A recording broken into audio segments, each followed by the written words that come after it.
seu aqui não é verde, né? Tem problema. Entendam como quiserem. Bom sábado, bom dia. Estendo aqui meus cumprimentos a vocês. Fazia tempo que eu não os via. Obrigado, Celso, pelo convite de estar mais uma vez aqui no Espaço Novo Tempo, em Piracicaba. Quando eu vou falar alguma coisa numa igreja, num templo, eu peço a Deus que Ele me instrua a não falar o que eu gosto, mas que Ele me instrua a falar o que me incomoda. Então, alguma coisa que me soa estranha, que parece que não está bem explicado, aí eu vou procurar entender aquilo, e depois que eu entendo, eu quero compartilhar com as pessoas. Então, a minha maneira de selecionar textos, selecionar ideias para conversar na igreja é assim. Eu não gosto de falar do que eu gosto, eu gosto de falar do que me incomoda. E o texto que eu escolhi para a gente partilhar nessa manhã, ele está em 1 Coríntios, se você puder abrir, logo no início, capítulo 1. Então, se você puder abrir sua Bíblia, 1 Coríntios, capítulo 1. E o contexto... Ô Celso, a sua Bíblia fica aberta? Então troca comigo. Que a minha teme não ficar aberta. Vamos lá então. E eu já dei a Bíblia aberta para ele em Coríntios, e ele me deu a Bíblia fechada. Ai, nem tudo é perfeito, né? Vou te contar. A Bíblia é verde também, gente. A coisa está feia. Vamos lá. Não é hora de paixões clubísticas. Vamos ao que interessa. Em 1 Coríntios, capítulo 1, Paulo vai se encontrar com a igreja de Corinto, uma província grega que pertencia ao Império Romano. Paulo vai falar pela primeira vez a essas pessoas. Ele tinha ali judeus e gregos, certo? Ele faz as primeiras considerações ali na igreja, fala os cumprimentos, as coisas de praxe que se costuma fazer, mas daí ele começa a falar umas coisas meio intrigantes, meio estranhas. Se você olhar 1 Coríntios capítulo 1, verso 10, Paulo vai já começar falando o seguinte: irmãos, em nome do nosso Senhor Jesus Cristo, que faleis a todos a mesma coisa, que não haja entre vós divisões, antes sejais inteiramente unidos na disposição mental. Em algumas Bíblias fala no pensamento. Sejam unidos no pensamento e no mesmo parecer, nas mesmas ideias, nas mesmas conclusões. Ele está falando de união, de unidade da igreja, mas ele não está falando de amizade. Sabe, vamos almoçar lá em casa, aquele negócio. Não, não é nada disso. Ele está falando de unidade de pensamento, de ideias. Estejam todos no mesmo pensamento, todos na mesma ideia. Isso é a unidade que interessa para Paulo. A gente confunde unidade com amizade. Amizade é uma coisa, unidade é outra. Amizade é importante, é legal, mas não é disso que Paulo está falando. Então, ele já rogo-vos, pois, por união de pensamento, por unidade de ideias, e que tenham o mesmo parecer, ou seja, as mesmas conclusões. Não é só pensar igual, é concluir igual. O que é difícil para uma comunidade, concluir a mesma coisa. Nós somos pessoas diferentes, temos ideias diferentes, conceitos diferentes, e ele está falando, não, eu quero que vocês sejam iguais, unidos. Unidos em pensamento. E aí Paulo vai continuar aí falando a eles, e ele fala uma outra coisa estranha. Primeiro, ele já fala que a amizade, esquece, eu quero unidade de pensamento. Segundo, no verso 14, ele fala o seguinte: ele agradece a Deus de um modo muito estranho. Verso 14, dou graças a Deus por não ter batizado nenhum de vocês, exceto Crispo e Gaio. Dou graças a Deus porque a nenhum de vós batizei. Ele está agradecendo a Deus porque não tinha batizado ninguém. Mas, Davi, isso vai contra, porque a nossa igreja, a nossa comunidade, entende que o batismo é a unidade com Cristo, e Paulo está agradecendo a Deus porque não tinha batizado ninguém. Estranho, não é? Não é intrigante? Foi isso que me intrigou em 1 Coríntios 1. Por que Paulo está agradecendo porque não batizou? Se o nosso propósito maior é trazer pessoas ao batismo. Primeiro, ele já jogou a amizade de lado. Falou que a gente tem que pensar igual. Coisa difícil, porque ninguém é igual. Depois ele falou que batismo não era o importante naquele momento. Graças a Deus que eu não batizei ninguém aqui. Já começa uma primeira lição. Quando a pessoa deve se batizar? Quando o batismo deve ocorrer? E aí vamos continuando. No verso 17, Paulo fala o seguinte: Cristo me enviou, pois Cristo não me enviou para batizar, mas para fazer o quê? Evangelizar. Não, porém, com palavras de sabedoria humana, para que a cruz não seja esvaziada.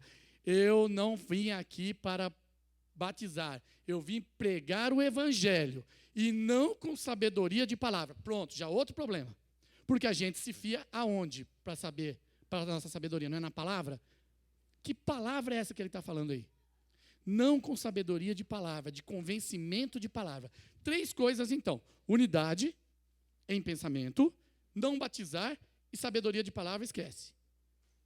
Eu vim a falar de outra sabedoria.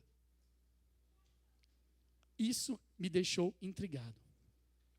E aí, quando ele fala sabedoria, essa palavra, vamos pegar essa palavra aí, sabedoria de palavras. No verso 22, ele não vai pregar em sabedoria de palavras. No verso 22, fala o seguinte, sabedoria, né? Os judeus pedem sinais milagrosos e os gregos procuram sabedoria. Ele estava falando para judeus e para gregos, certo? E ele falou, os judeus querem sinais milagrosos, milagres, eventos, sobrenatural. E os gregos querem sabedoria, os filósofos, os gregos, eles querem isso, não é? E aí, você cristão, qual é a tendência da gente? Se eu falar para você, você é mais judeu? Você quer sinal? Olha o medo de responder, né? Aí você é mais grego? A tendência da gente é o quê? Pedir pelo quê? Pelos sinais ou pela sabedoria? A nossa natureza carnal e sempre carente pede sinais. Mas quando a gente pensa um pouquinho também, a gente fala, mas também não vou falar sinais, né? É melhor pedir sabedoria, olha que coisa. Salomão não fez isso? Olha que bonito. Não é isso? Então, os judeus pedem sinais, os gregos pedem sabedoria, beleza? Beleza. Sabe o que Paulo vai falar? Que os dois estão errados. Que os dois estão errados. Porque a sabedoria que Paulo está falando aí, ela é aniquilada. Porque se você voltar, eu estava lá no 22, né? Volta para o 19 um pouquinho. Pois a mensagem da cruz é loucura para os que estão perecendo, mas não para nós, que estamos sendo salvos, pois está escrito, o quê? Destruirei a sabedoria dos sábios e aniquilarei a inteligência dos inteligentes. Essa sabedoria que eles estavam buscando, Deus falou que ia fazer o quê com ela? Aniquilar, detonar, destruir, acabar com ela. Essa sabedoria não leva a lugar nenhum. Mas você está num mundo em que a maior parte do que a gente faz é movimentado por ideias, por sabedorias. Isso a gente chama de cultura. O que é cultura? É cultivar saberes, sabedorias, em vários campos. Isso é cultura. Então, a maior parte da sua vida é guiada, das suas ações, é guiada por sabedoria. De alguém que você absorve ou que você desenvolve lendo coisas, vendo coisas, assistindo, vivendo experiências, você vai desenvolvendo saberes, sabedorias. E Paulo falou que essa sabedoria vai fazer o que com ela? De que ela te serve? Então eu sou uma besta e eu não sei o que fazer. É isso? Está começando a entender. Calma. Eu sou uma topeira e não tem salvação, porque a sabedoria que eu tenho não serve para nada. Calma, irmãos. A gente já chega lá. Quem o mundo considera sábio? Você olha para um acadêmico, um cara de universidade, um professor universitário, um PhD, um sujeito que fez mestrado, doutorado e todos os ados da vida, e você fala, esse é um cara sábio. Não é? No que está baseado esse saber? Eu vou colocar uma imagem. Ô, Cabeção, põe o primeiro slide para mim, por favor. Cabeção é o Maurício, gente, é que vocês sabem, né? Já dá para saber. Friedrich Nietzsche. Friedrich Nietzsche é um sábio cultuado nos meios acadêmicos, que muita gente cultiva as ideias e os aforismos, os livros, as palavras, os poemas. O Nietzsche, no meio acadêmico, é considerado um sábio. É considerado um homem de relevância. Eu fiz faculdade e os meus professores e tal apresentavam esse sujeito como um homem sábio.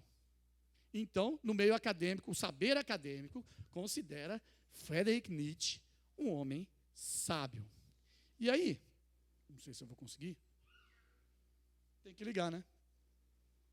Assim, já achei. E também não é assim. E ficou verde, você viu? Friedrich Nietzsche, deixa eu voltar um pouquinho, senão vocês vão ler e não vão prestar atenção em mim. Presta atenção, estou fazendo igual meus alunos. Presta atenção em mim. Friedrich Nietzsche foi um homem que, ele era prussiano, alemão da República de Weimar. Ele era um pensador nihilista.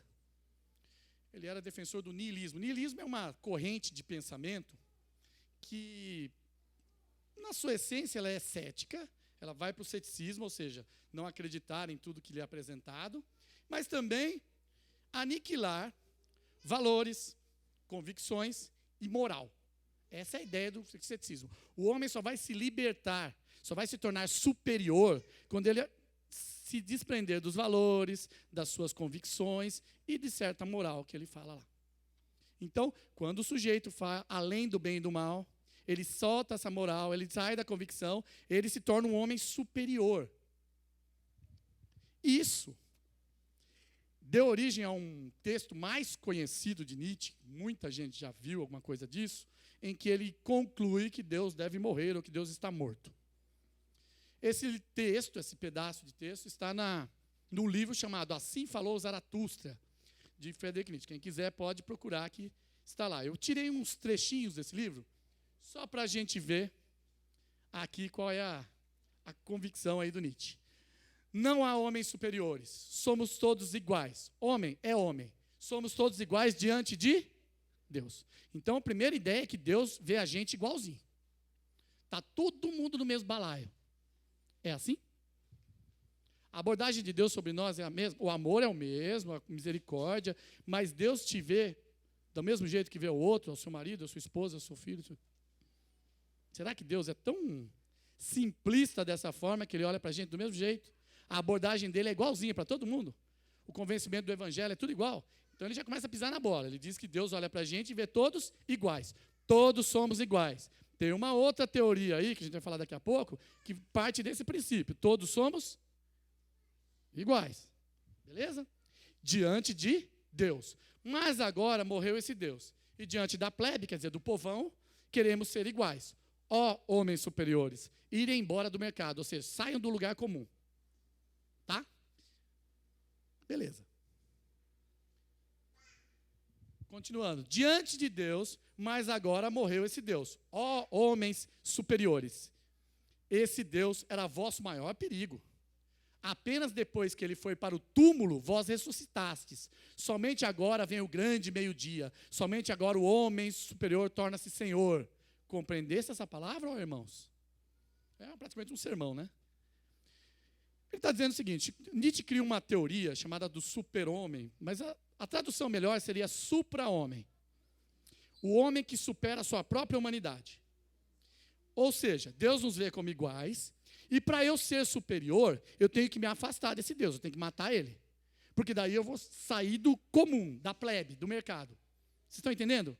Então, eu vou subir, eu vou ser superior aos outros homens, a partir do momento que eu me afastar desse Deus, que eu matar ele dentro de mim. Conseguiram entender? Essa é a teoria do senhor Nietzsche. Começa pisando na bola e continua. Por quê? Se nós estudarmos a história, em qualquer civilização, quem eram os homens superiores? Os imperadores, que eram considerados deuses, os sacerdotes, que estavam próximos dos deuses. Toda a história confirma o contrário, que os superiores eram os que estavam do outro lado. Os que estavam mais próximos dos deuses ou de Deus. Não é assim? Portanto, ele está dizendo, para ser superior, para ser o super-homem, tanto que essa teoria levou ao quadrinho do super-homem. A ideia, Por que é o super-homem? Ele é um homem que superou sua própria humanidade e se tornou superior aos outros. Mais forte, melhor, mais bonito, mais tudo. Certo? Só que ele tem um negócio com o que o super-homem tem que enfraquece ele? A criptonita. Quem é a criptonita do homem, segundo Nietzsche? Deus. Esse Deus te coloca num lugar comum, igual a todo mundo. Esse Deus te enfraquece. Quer ser superior? Se afasta dele, mata ele. Estais assustados? Sentem vertigem em vossos corações? Abre-se para vós o abismo? Ladra para vós o cão do inferno? Muito bem, adiante, homens superiores. Continue, vocês estão vendo o inferno? Vai para lá. Adiante, homens superiores. Somente agora vêm as dores do parto, a montanha do futuro humano. Deus morreu. Esse homem viveu de maneira alucinada, morreu louco com 50 e poucos anos, num hospício. Ele teve um momento de loucura e não passou mais, até o final da sua vida. Estava numa praça, viu um homem açoitando um cavalo, ele ficou tão nervoso que ele despirocou. E ele agarrou esse cavalo e a vida dele, dali para frente, a mãe cuidou dele, depois a irmã, morreu completamente alucinado, ia aos estábulos, agarrar os cavalos, dizendo que eles eram Deus. O homem que baseia grande parte do pensamento acadêmico hoje, morreu maluco agarrado a cavalos. Vocês estão entendendo? Dizendo para as pessoas para matarem Deus. Agora, vamos pensar um pouquinho. Eu vou falar uma outra fala para vocês, ver se está parafraseando. Abandone esse Deus e sereis semelhante ao Altíssimo.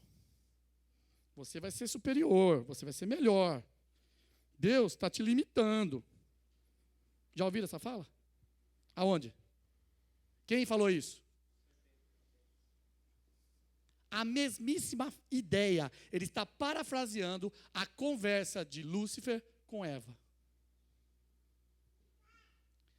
Muita gente baseia suas ideias acadêmicas num satanista confesso, que é Friedrich Nietzsche.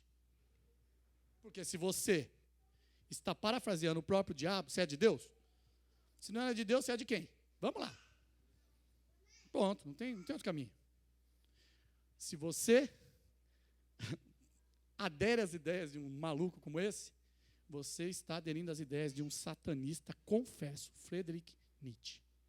E eu convivo em meio acadêmico há algum tempo, e esse sujeito é cultuado no meio acadêmico. Bom, vamos lá, adiante. Sabedoria no campo da política. Política nos toca? Sim. Adventista deve saber de política? Aqui no Espaço Novo Tempo deve saber de política? Católico deve saber? Protestante, evangélico? Sim, você é um ser político, você está no meio da política, você está inserido nela. Essa história de mexe com política, isso é palhaçada. Vamos lá? Karl Marx. Pensamento marxista, o pessoal dá até uma risadinha, né? O pensamento marxista, ele baseia boa parte do conflito político que nós vivemos hoje aqui no seu país. Certo? Nós vivemos uma polarização política, certo? E que uma parte desse polo está baseada em quem? Nas ideias de um sujeito um alemão chamado Karl Marx. Certo? Quem foi Karl Marx? Karl Marx foi um pensador alemão, poeta, escritor, ensaísta, certo? Que foi os saberes dele foram muito cultivados aí na política mundial. As ideias dele transformaram países. Certo? Karl Marx baseava suas ideias em dois conceitos. Em primeiro lugar, que os meios de produção devem ser socializados. Por isso ele cria a ideia do socialismo. O que é socializar os meios de produção? Tudo que produz bens para a sociedade deve ser socializado. Então, a fazenda, a indústria, a fábrica, o comércio deve ser socializado. As pessoas, através do trabalho, devem ter acesso a essa socialização e se beneficiar dela de maneira igualitária. Todos somos iguais. Todos somos num lugar comum. Por isso que chamaram também de comunismo. Certo? E ele dizia, Sabe o que acontece, irmãos? Que toda a história do mundo se resume numa coisinha chamada luta de classes. Ou seja, sempre vai ter o patrão contra o empregado, o servo contra o escravo, o egípcio contra o hebreu. Sempre vai ter uma classe contra a outra, se batendo. Isso vai ser a história da humanidade sempre. O que a gente tem que fazer? Tornar a luta justa. Botar as forças iguais. Aí o mundo vai ser bom? Não, vai ser positivo. Bonito, né? Ótimo. Vamos ver quem era Karl Marx. Karl Marx nunca trabalhou na vida dele. Produziu lá seus escritos, mas trabalhar mesmo. E ele dizia que a base de toda a sociedade era o trabalho, não é? Beleza, nunca trabalhou na vida dele. Conheço alguns assim. É fácil falar, mas na hora de botar a mão na massa, né?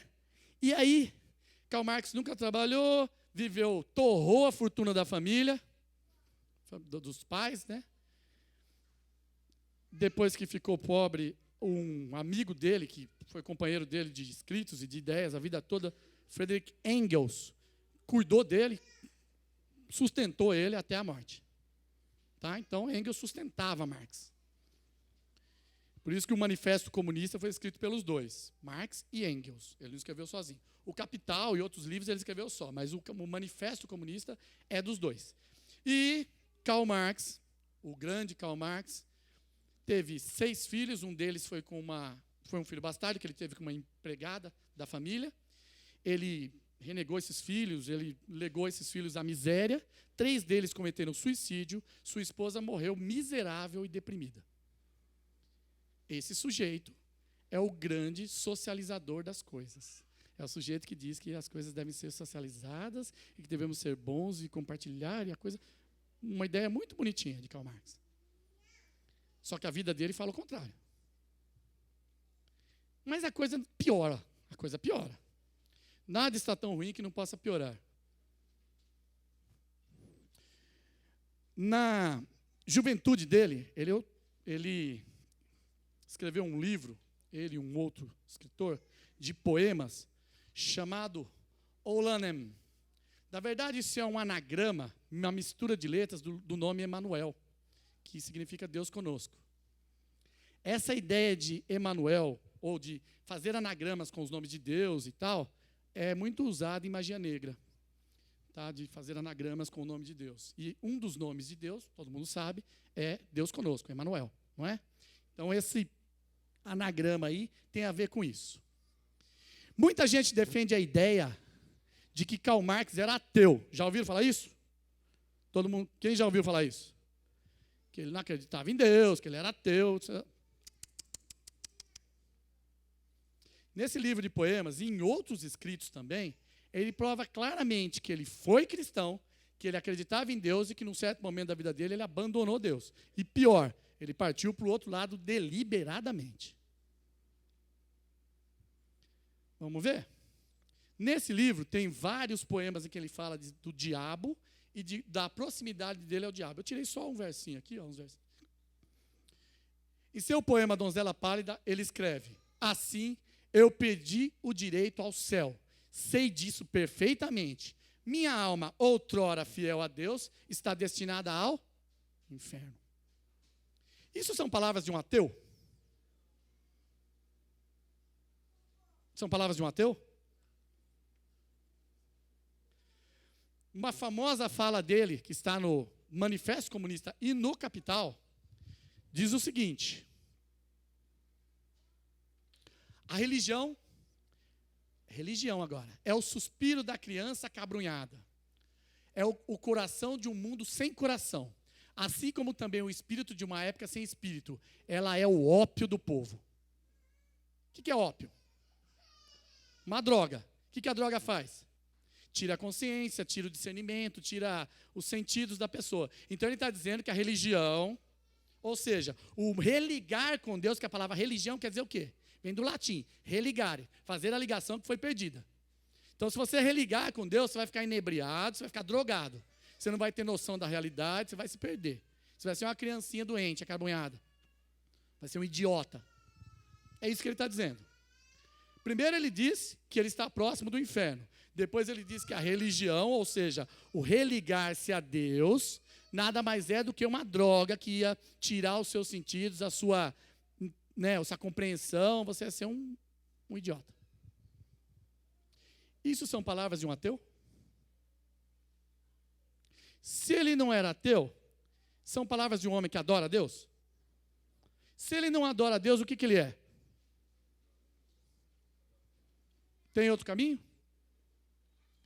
Boa parte das convicções políticas que estão causando dissensões no seu país e no mundo, e fizeram revoluções no mundo, partem das ideias de um satanista, confesso que é Karl Marx. E sabe o que é pior, irmãos? Sabe o que é pior, gente? Eu tenho a tristeza de dizer para você que na minha igreja, no meu meio acadêmico, eu trabalho, né, na nossa denominação e tal, eu conheço pessoas que defendem ideias vindas de Karl Marx.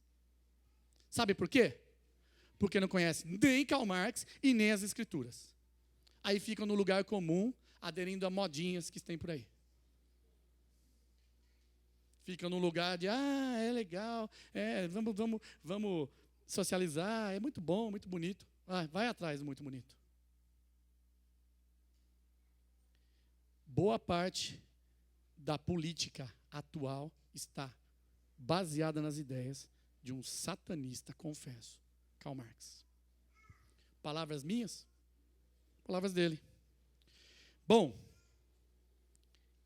mas Davi, então, sabedoria, acabou, né? Quem está na universidade fala, vamos embora, chega, fecha as portas das escolas, das universidades. Não dá para ter ideias, porque toda ideia que a gente tem vai ser ruim. Não está falando que a sabedoria não presta? Dá para encontrar sabedoria em algumas coisas? Eu gosto muito de um pensador brasileiro, um paraibano, chamado Ariano Suassuna. Morreu há poucos anos, Suassuna, infelizmente, morreu com 87, 88 anos. Um homem esclarecido, um católico fantástico, convicto. Morreu católico, convicto e praticante da sua igreja.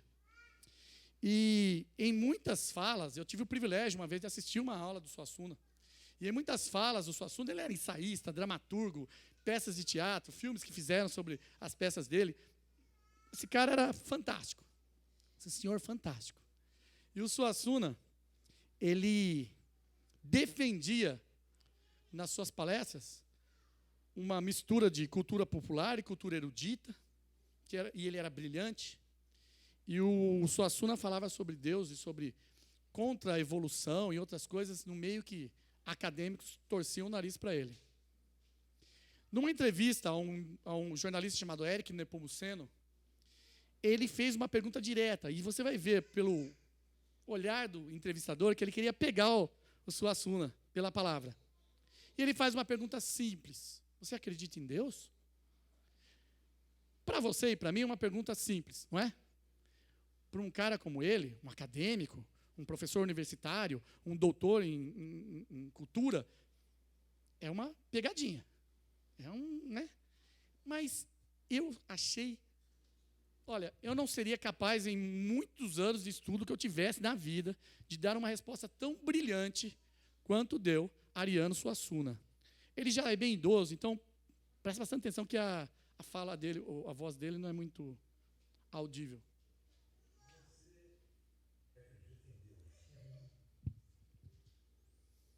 Como é isso? Eu não conseguiria conviver com essa visão amarga, dura, atormentada e sangrenta do mundo. Então, ou existe Deus, ou então a vida não tem sentido nenhum. Bastaria a morte tirar qualquer sentido da existência, não é? A gente vir para cá, olha, o grande poeta popular, Leandro Gomes de Barros, meu conterrâneo, na Paraíba, ele escreveu 3 estrofes, compôs 3 estrofes, 3 sextilhas, que eu acho que resume o problema filosófico mais grave da humanidade. Resolve não, formula, pelo menos. Camus, o grande escritor argelino, francês, ele tem um livro que ele começa dizendo: o único problema filosófico realmente sério é o do suicídio. Tá entendendo? Porque o suicídio é uma coisa muito grave. A pessoa avalia o mundo, avalia ele mesmo e acha que não vale a pena. Não é? E então pede o bilhete de passagem, devolve o bilhete de passagem e volta. Mas, apesar da frase ser muito bonita, Camus, a meu ver, estava errado. O problema filosófico, realmente, não é o do suicídio. O suicídio é apenas um aspecto do problema mais grave, que é o problema do mal e do sofrimento humano. Então, Leandro Gomes de Barros, a meu ver, formulou muito melhor do que Camus essa pergunta, que é uma pergunta mais séria que as pessoas que não acreditam em Deus podem fazer aos que acreditam. Repare, ele disse: se eu me encontrasse com Deus, se eu conversasse com Deus, iria lhe perguntar por que é que sofremos tanto quando viemos para cá. Que dívida é essa que o homem tem que morrer para pagar? Perguntaria também como é que ele é feito, que não dorme, que não come e assim vive satisfeito. Por que foi que ele não fez a gente do mesmo jeito? Porque existem uns felizes e outros que sofrem tanto, nascidos do mesmo jeito, criados no mesmo canto. Quem foi temperar o choro e acabou salgando o pranto? Veja que coisa linda. Isso coloca em questão a própria existência de Deus. Porque é como se Deus tivesse querido temperar o choro e acabou errando na mão, como se Deus fosse capaz de dar um erro e infligindo um sofrimento terrível ao ser humano, né? Quem foi temperar o choro e acabou salgando o pranto? Pois é. Então Deus para mim é uma necessidade. Se eu não acreditasse em Deus, eu era um desesperado.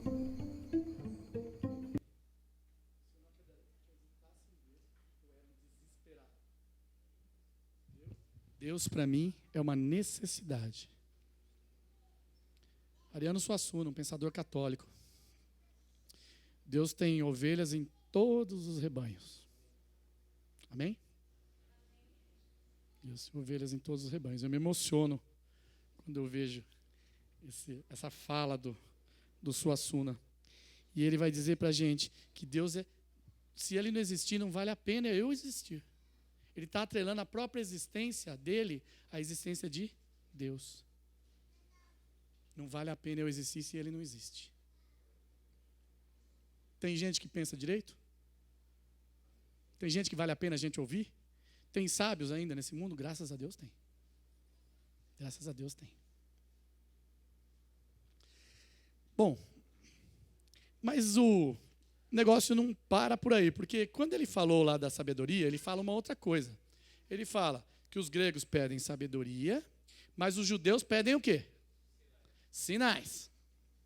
Os judeus pedem sinais. E aí?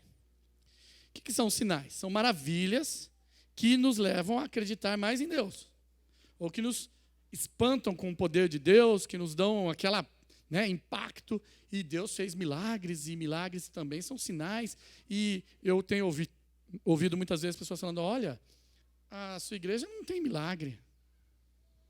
A sua igreja não faz milagre. A minha igreja não faz milagre. Já ouviram isso? Não tem. A gente não sente esse negócio o sinal, a gente não vê. A gente não vê, esses são sinais, a gente não está vendo. Em primeiro lugar, que a minha igreja não faz milagre mesmo, porque quem faz milagre é Deus. Segundo lugar, e o que eu vou falar agora vai soar estranho ao seu ouvido, o diabo também faz milagre. Sabia? Então, você pode muito bem ser confundido com um milagre que não é de Deus. O diabo também sabe fazer sinais, meu filho. Não são grandiosos e não têm a intenção dos milagres de Deus. Mas ele também consegue fazer. Vou te mostrar uma foto só de um sujeito. Vocês já viram esse rapaz? Parecia muito no Fantástico, naquele Chris Angel. Lembra dele? Agora está meio caído. Tem um programa dele num canal da TV a cabo. Ele usa umas correntes com cruzes, né? Várias cruzes. Esse é o nome artístico dele. Ele é um ilusionista, ele é um mágico, né? Um desses caras que ganham dinheiro com isso. Ele usa esses sinais. O Chris é de Cristo mesmo. O Angel é anjo, que ele usa, é o nome artístico dele. E ele tem um programa, numa TV a cabo, aí, não lembro qual canal, chama Mind Freak, ou mente doentia, mente estragada. É a ideia dele, que a mente dele é doentia. Já viram? Alguém já viu alguma coisa dele? Mas já viram ele no Fantástico, né? Algumas vezes? Ele levita, fazia uns negócios lá, umas mágicas muito, né? E ele fazia prodígios. Uma das séries que ele fez no programa dele, ele imitou os milagres de Jesus. Ele andou sobre as águas, pode procurar, tem no YouTube. Ele andou em cima da água, ele transformou a água em vinho, foi num restaurante, tinha um copo de água, ele fez virar cerveja, fez virar outra bebida, ele multiplicou comida, ele fez vários milagres parecidos com os de Cristo. Sinais. E se o sinal não vier? O que vai acontecer com a sua fé? Tem uma música que já ouvi algumas vezes pessoas cantando na igreja. E se o mar não se abrir? E se o emprego não vier? E se o milagre não acontecer? Se a cura não chegar? Você vai desanimar? O que você vai fazer? Mesmo que eu morra, eu continuo. Não é assim que fala a música? Eu não sou bom de cantar, nem vou arriscar. Não é assim? Já ouviram? Quer dizer, se o sinal não aparecer, o que vai acontecer com você? O que aconteceu com os judeus? O sinal que eles queriam era o quê? Um Messias poderoso que os tiraria imediatamente daquela situação de servidão em Roma e os colocaria como a maior nação da terra e eles seriam os melhores. Esse era o sinal que eles esperavam. Jesus era pobre, a mensagem dele era para todo mundo, não era só para os judeus, e o benefício, o reino, seria vindouro. E eles provavelmente não veriam, seria gerações e gerações depois. Aceitaram Jesus? O que aconteceu? Mataram Jesus. Porque o sinal não veio. Qual é o grande perigo do sinal? Que estava falando Paulo lá para a igreja. Se você não vir o sinal e sua fé estiver baseada em sinais, se o sinal não vier, você se vira contra Cristo. Porque ele não fez aquilo que você queria. Os romanos tinham religião desse jeito. Eles davam uma coisa para os deuses, para Deus devolver para eles. Os fenícios tiveram, os babilônicos tiveram, todo mundo. E se a sua religião está baseada no que Deus pode fazer como sinal, como benefício para a tua vida, você não está diferente dos judeus, dos fenícios, dos babilônicos e tal. E você vai matar Cristo. Isso é perigoso. Portanto, Paulo já jogou para eles, e ele tinha uma plateia de judeus e gregos, não é? Ele já jogou para eles logo a direta. Coríntios 1. Ele só saudou, ele ficou uns versinhos falando, oi, tudo bem, tá legal, vamos aí, obrigado que vocês estão aqui e tal, e depois, desceu a lenha, como dizem por aí. Falou, amiguinhos, vocês estão errados. E por que então Paulo falou que não foi bom ele batizar? Porque os cristãos que estavam na igreja de Corinto não conheciam uma coisa muito simples. Se você voltar lá, no verso 17 de Coríntios 1, vai dizer o quê? Olha lá. Pois Cristo não me enviou para batizar, mas pregar o evangelho. Não, porém, com palavras de sabedoria humana, para que a cruz de Cristo não seja esvaziada. O que ele veio fazer? Evangelizar segundo palavras dele? Porque ele fala, ainda bem que eu não batizei ninguém, porque senão, no verso 14, a gente já leu, mas vamos lá. Desculpe. Já está lá. Dou graças a Deus porque nenhum de vós batizei, exceto Crispo e Gaio. Se você continuar no verso 15, de modo que ninguém pode dizer que foi batizado em meu nome. Por convencimento meu. Por convencimento de um irmão, de um pastor, de um amigo.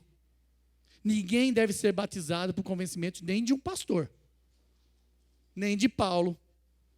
Estava aí agora há pouco. Nem de Paulo. Você deve ser batizado pelo convencimento de quem? Da cruz de Cristo. Simples. Simples. Você deve ser batizado pelo convencimento da cruz de Cristo. Só que isso é difícil. Sabe por quê? Quem tem a verdadeira sabedoria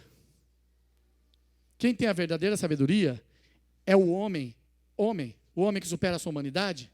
Sabe quem é o super-homem para Paulo? Porque ele vai falar também do super-homem. Está lá no capítulo 2, vira um pouquinho. Já estou terminando, tá, gente? No verso... Capítulo 2, verso 24. Verso 14. Desculpe, não é 24. Quem não tem o Espírito não aceita as coisas que vêm do Espírito de Deus, pois lhes são loucura, não é capaz de entendê-las, porque elas são discernidas espiritualmente. Mas quem é espiritual discerne todas as coisas, ele mesmo por ninguém é discernido. Pois quem conhece a mente do Senhor para que possa instruí-lo? Não, nós, porém, temos a mente de... Quem pode ser super-homem e ter sabedoria é o homem espiritual. Só que o homem espiritual no seu mundo é chamado, sabe de quê?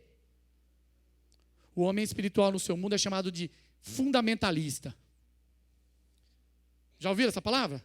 E ela é pejorativa, né? Você é um fundamentalista, um bitolado que só pensa em Deus, não sei o quê. Sabe o que quer dizer fundamentalista? Isso mesmo, que leva a interpretação bíblica a sério, doutrina cristã, é integrador, é conservador, é obediente. É isso que você quer ser?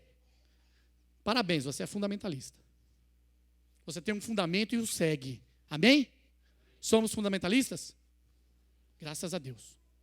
Pode xingar. Pode xingar à vontade. E para terminar, por que eu estou dizendo que nós somos fundamentalistas? Porque na palavra de Deus, no mesmo Coríntios, no capítulo seguinte, 3, no verso 11.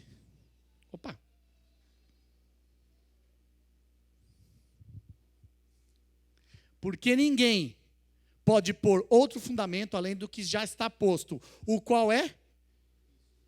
Qual é o fundamento que já está posto? Ninguém pode ir além de Cristo. A medida do homem é o homem. A medida do homem espiritual é Cristo. Por isso seja igual a mim, é isso que ele diz. Você vai ser sábio, você vai ser espiritual, você vai ser um super-homem. Você vai superar a sua própria humanidade e ir para o céu. É isso que ele está dizendo. A partir do momento que eu não tenho nenhum outro fundamento na minha vida que não seja o nosso Senhor Jesus Cristo. Que essa seja a dinâmica da sua vida espiritual daqui para frente. Fundamentar em você, na sua vida, nas suas ações, na sua família, Jesus Cristo e a cruz de Cristo. Era isso que Paulo estava pregando para Corinto. E é isso que eu desejo para todos nós essa manhã. Amém.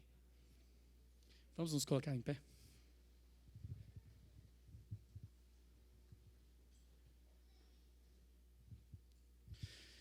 Grandioso Deus, nosso Pai, muito obrigado. Obrigado pelas bênçãos que nos concede. Obrigado por vida, alimento, paz. Obrigado por nos trazer até a tua casa. Obrigado também porque o Senhor pode nos dar, o Senhor nos dá discernimento da sua palavra, para que sejamos sábios e possamos escolher o melhor. Obrigado pelo fundamento que nos destes na cruz, em nome do Senhor Jesus Cristo. E é em nome dele, fiados no sacrifício dele, que nós conservamos a nossa esperança. Não por nós, mas no sacrifício de Cristo nós pedimos e agradecemos. Amém.